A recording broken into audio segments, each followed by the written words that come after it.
And I wanted to start with this one, actually. I saw it on, we'll start with some nostr news. This is our nostr news for today. I'm going to be sharing a post from nostr every single show here. And I thought this one was pretty cool. This is your odds of cracking a Bitcoin wallet. The odds of winning the lottery versus the odds of guessing one Bitcoin private key.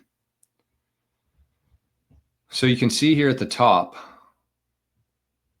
you got 1 in 292 million, 28 bits. I don't know what this means. This is just comparing, I guess, the number of possibilities and scenarios that could play out. But it says the odds of winning, or the odds of guessing a winning Powerball number versus guessing one Bitcoin private key. You would have to win Powerball approximately 9 times in a row, which is the equivalent of guessing one Bitcoin private key. So you could guess any Bitcoin private key with a balance, or you could guess a specific Bitcoin private key, this is where the SHA-256 comes from, 256 bits.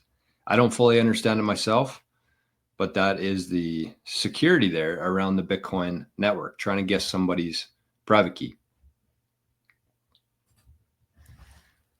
And the next one I wanted to share here, this one isn't from nostr, but it kind of relates to the same kind of thing in terms of why Bitcoin cannot be recreated.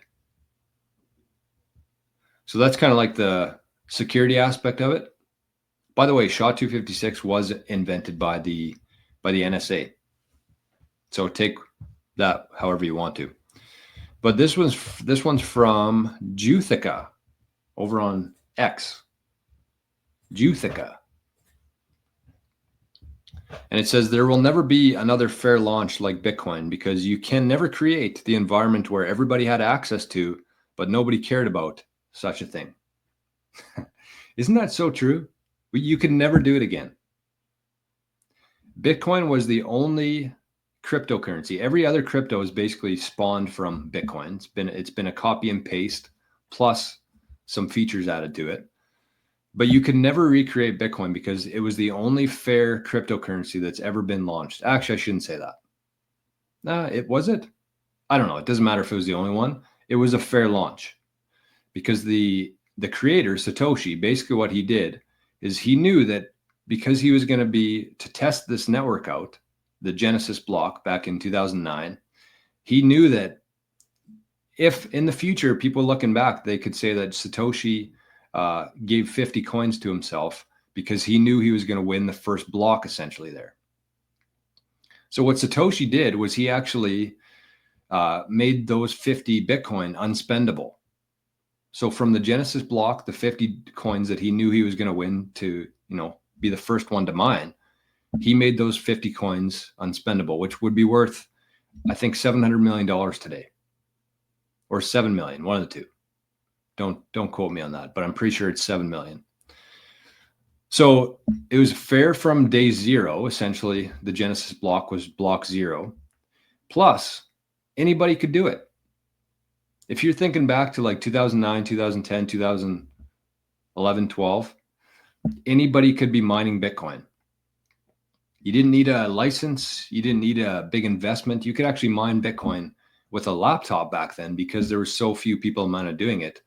And the guesses required to hit a block reward were much lower. So you could actually mine Bitcoin with a laptop back in the day. And then it evolved to like an S9 and then an S19.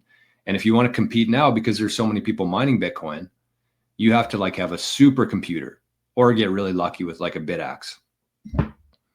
But the whole time it's been a fair launch. It was a fair launch from day zero, and it was a fair launch throughout. There was never any coins distributed to like friends or family members or like a pre-launch. Nothing. The only thing that could have possibly been called unfair was the very first block from Satoshi. And he made those coins unspendable because he knew that this thing had to be pure from day zero. And it was. So if you came out with something similar now, and I know there's been a lot of altcoins and shitcoins that have tried to do this, but you could never replicate that. You could never, in what she's saying here, there will never be another fair launch like Bitcoin because you can never recreate the environment where everyone had access to, but nobody cared about such a thing. That's a great tweet. And it just shows how like unique this whole thing has been. And it will never be able to be recreated in my mind.